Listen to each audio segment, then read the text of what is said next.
What's up, fight fans? I'm Coach Sess. I wanted to recap Fight Lab 59 that took place June 22nd, Friday night in Charlotte, North Carolina at the Grady Cole Center.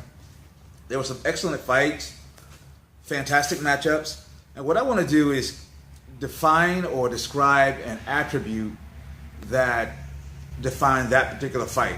The first fight of the night was Matthew Rash taking on Jesse Carter. And the key word for me that defines that fight is courage. You had two fighters making their debuts, both with somewhat extensive wrestling backgrounds, and they went in and they mixed and they matched as best they could to put a fight together that would bring them the victory. And fight number two was Elizabeth Schroeder. She took on Mariah Grade. I thought the attribute of that fight was preparation. So during the fight, Grade would show some power. But the problem was when she was being attacked by Schroeder, she would turn away, flinch. She just didn't have the defensive skills. So to me, it looks like she needs to go in the gym a little bit more, work on those what we refer to as human instincts that you want to try to get rid of in a fight, like flinching and looking away from your opponent. But I thought she had some talent. She just needs to work on those elements of her game. Fight number three, Zane Starrett versus John Siegel. So John Siegel's coming out of 8 Points Muay Thai, and he's a very decorated Muay Thai champion. And Starrett is 0-2 in MMA. And let me go back, Siegel's making his debut in MMA. I thought that,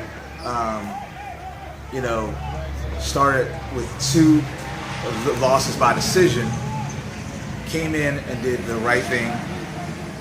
He made it an MMA fight. He didn't make it a Muay Thai fight. Although he had a Muay Thai background himself, he didn't make it a Muay Thai fight. He made it an MMA fight.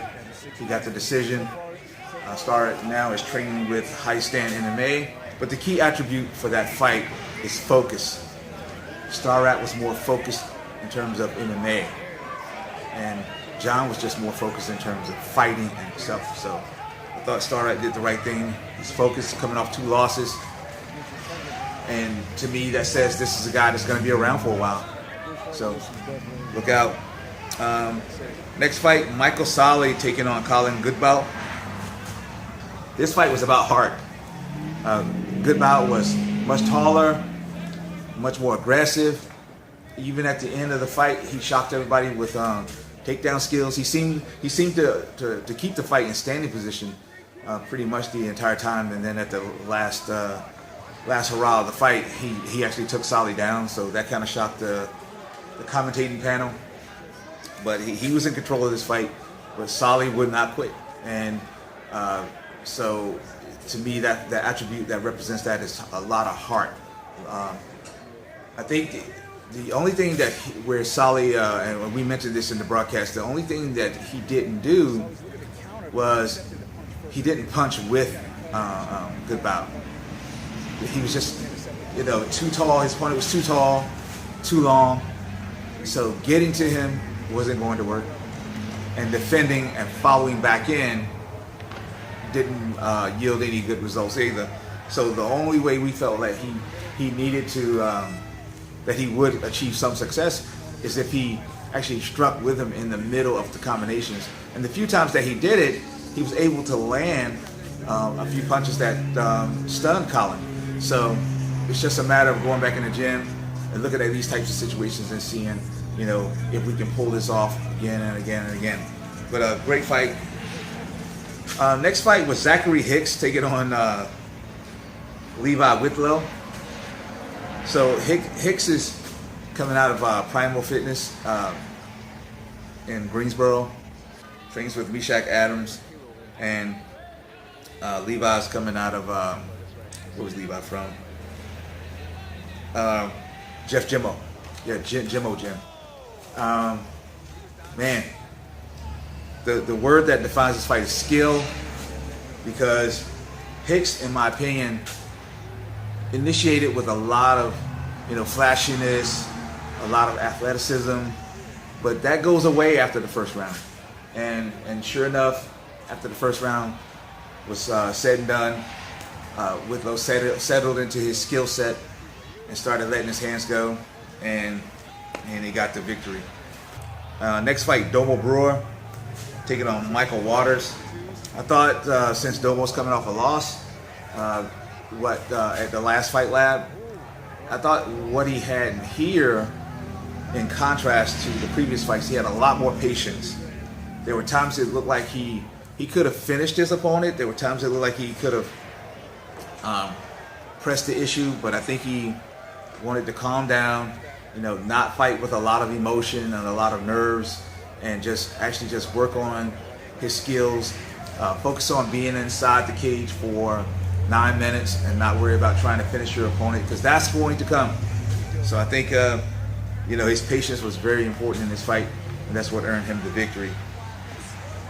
Billy Jack Cup taking on Alex Bologna. The attribute that describes this fight is ferocity. Billy Jack is coming off a win. The last time he was at Fight Lab, he lost the decision to another wrestler like himself. And I think that Billy Jack had to go home and kind of reevaluate, reassess who he was and what he does inside the cage. And I think he's at a point now where he's learning to mix and match his skills accordingly. So if he's dealing with someone who's a little bit more of a striker, then he's going to wrestle. If he's dealing with someone who's a little bit more of a wrestler, he's going to strike. Someone who's a little bit more of a jiu-jitsu player, he's going to ground and pound. And that's exactly what he did in this fight. Alex Bologna, I was at a show of his last fight and watch him slowly wearing an opponent down to the point where he was able to finish him by submission. That didn't happen in this fight. Billy Jack just opened up with ground and pound and just smashed him with a lot of hammer fists toward the end. Taco Bullock versus Isaiah Monroe. I thought this fight was 100% purely about technique. And when I talk about technique, I want to talk about the sharpness of the mind as well as the physical attribute, the physical skill. Taco's, going back and look at the video, Taco's takedown ability, it's just genius. Listening to his corner, give him instructions, it's just genius. And Isaiah being patient enough to find that mistake and was able to catch Taco in a triangle choke. Again, that gives credit back to his lineage in jiu-jitsu, his instructor Roy Marsh. I thought this fight could be either way if both fighters had enough time. I have to give these guys a lot of credit. But Taco did a fine job for round one. There's a lot of skill, a lot of technique in there. And again, that's the attribute. It's pure technique, that really sharpness of mind. But this time, Isaiah came out the victor. And he is the new Amateur Fight Lab 145 champion. Caleb Clinton taking on Nathan Arriaga for the Amateur 155 title. I thought that the key attribute in this fight was experience. Caleb comes in with 3 fights, and Arriaga comes in with, I believe it was like closer to 7 or 8 fights. And Arriaga, his experience, it just overcame anything that Caleb could do to him. I thought Caleb landed some good punches in there, but I thought the mistake was that he wanted to match hands with a bigger, stronger guy. Next fight, Brian Battle against Empo Kasangani. I thought the key to this matchup was preparation. So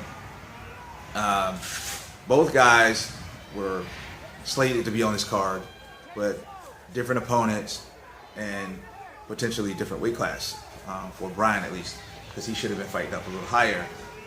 I thought both these guys made fantastic adjustments to be able to come into the fight and go at one another. The crowd enjoyed it. At one point, it was almost like a pro wrestling scene where people were screaming "Impa, Impa, Impa" on one side, and Brian on the other side. I thought that was amazing. Brian gets the victory, and I think that his preparation in terms of his push, his conditioning, his intensity was just a little bit better. It's not to say that Impa wasn't there. Just looking at the fight from, if I step outside of myself and I inject original opponents, if I inject a different opponent, if I inject anybody else in their categories, it's hard for me to find anyone who would have beaten either one of these guys that night. So I think that's a testament to their camps and to them as fighters. So I thought that the decision did go to the right guy, went to Brian Battle. Congratulations, Goodale. And again, that's something I want you guys to take away from this, is that preparation. All these attributes that I'm listing off are things you need to take into a fight. You need to take courage. You need to take preparation. You need to take focus. You need to take heart, skill, patience, ferocity, technique, experience. You need to take all these things into a fight. Again, Goodale's conditioning, just for such a big guy, it's just amazing. Mike Powell taking on Dylan Mason. I think the attribute that defines this fight is capitalization. Mike Powell was able to capitalize on a mistake by Dylan, leaving his arm in when Mike turned the corner. And I say a mistake because you see the same type of armbar 3 or 4 times that night, where guys are close to the cage, they rotate near the cage, or they put their feet on the cage, and the guy who's being attacked simply rotates his hips in, pulls his arm out. And I think the mistake here was Mason pulled his upper body up, which allowed Powell to hang on to it and still get the arm lock. So, it's just one of those things. And also, during the fight, Mason had the tendency to, punch back inside of the guard when he should have been escaping it. So these things develop habits, and your opponent may pick up on it and capitalize on it. So I think he just made one little mistake, and Mike did a good job of recognizing the mistake and capitalized on it. There was a grappling match. There were 2 grappling matches. I didn't get to see one of them, so I'm not going to comment on that one. But I did see John Piper against John Shell, and to me, the attribute that defines that particular matchup was ownership, and not because both of these guys are owners of their own martial arts school. Ownership in terms of being leaders. They both stepped up to represent their gyms, represent their art, represent their skill, represent what they believe in. And I also say ownership and leadership because the next day, John Shell goes to Raleigh and competes in the Total Cup in another super fight. So he competed Friday night in a super fight jiu-jitsu match, and then gets up Saturday morning and goes to Raleigh from Charlotte and does it all over again. So you got to give the guy a lot of credit. Win, lose, or draw, there are not many guys doing that. I'll tell you that right now. Next fight was Nick Rodriguez against Lawrence Dennis. I think the operating attribute here, keyword, was strategy. I thought that Rodriguez just used his skill as pretty much a wrestler, went in and took down pretty much a striker. Dennis used to have some grappling skills, but he's not training to the same level as he was before in his early days. So he just didn't have it in him to stop the takedown. But I think that that's what you do. You look at your skill set, assess it, and you say, where's the best place for me to fight? And the best place for Nick Rodriguez to fight that particular night was by taking Lawrence Dennis down, and that's what he did, and he got the win. Yoslandi Fredo against Mike Stevens. I think the operating word here for this fight, the key attribute, was intelligence. I thought that standing up on the feet, that both guys were capable of hurting one another. I think that Mike would have been able to do it in infighting range, not necessarily clinch range, not necessarily long range, but right there in infighting range where you can throw a lot of elbows, short uppercuts, really good boxing. I don't think a lot of people have been paying attention to Mike Stevens and his boxing as of late, but it's really good. And I think Fredo just realized, traditionally, classically, Mike's always had a little bit of problem with the takedown area. Take him down. He's not exactly a jiu-jitsu finisher. Even though they have the coach Chris Potfelter is a Brazilian jiu-jitsu black belt. It's just not a skill that gets passed on to the point where the other guys are taking it and make it and turn it into a threat. I thought it was intelligent of Fredo to take him down and not and really not worry. He just opened up. He just opened up and opened up a nasty gash on Mike's head, and he is now the new 155 men's pro fight lab champion. And speaking to John Kakovitis, that belt is a revolving door now. Dewan Owens was the first champion, then Mike Stevens beat him, and now Fredo beat Stevens. No one's been able to successfully defend that title, so we shall see in the future. Fredo looks a little tough, so I want to see what they come up with in terms of an opponent that can defeat him. In the last fight, it was James Quigg and Tony Gravely. I think the operating word in this fight is just pretty much conditioning, time. James Quigg takes the fight on short notice.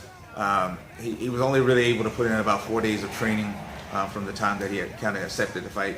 And I think Tony, knowing this, because Tony was really about 5 or 6 weeks out when he got the notification for this fight, and so he'd already been training for this fight, and so he was already conditioning his body for a 5-round fight, because it was originally slated to be a championship fight.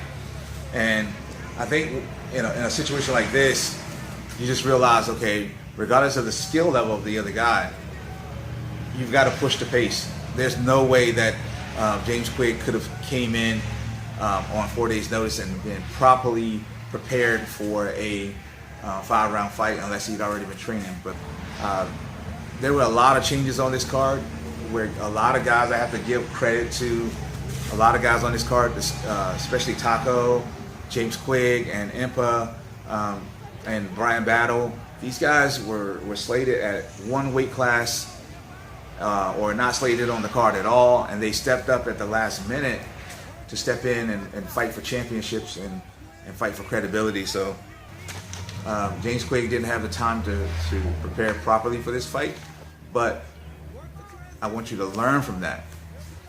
Take the right amount of time to prepare. All right. Now, keep in mind, not enough time, and you don't get any nourishment. Nothing grows out of your garden. If you take too much time, then you may be growing things or trying to plant things in the wrong season. So it's a delicate balance. There's nobody that goes into a fight that's 100%. But try to understand and find a coach that has an understanding of what your 80% to 100% window looks like, because that's where you really want to take your fight. All right, I'm Coach Sess, and you've had words with a mad coach, and I'm out.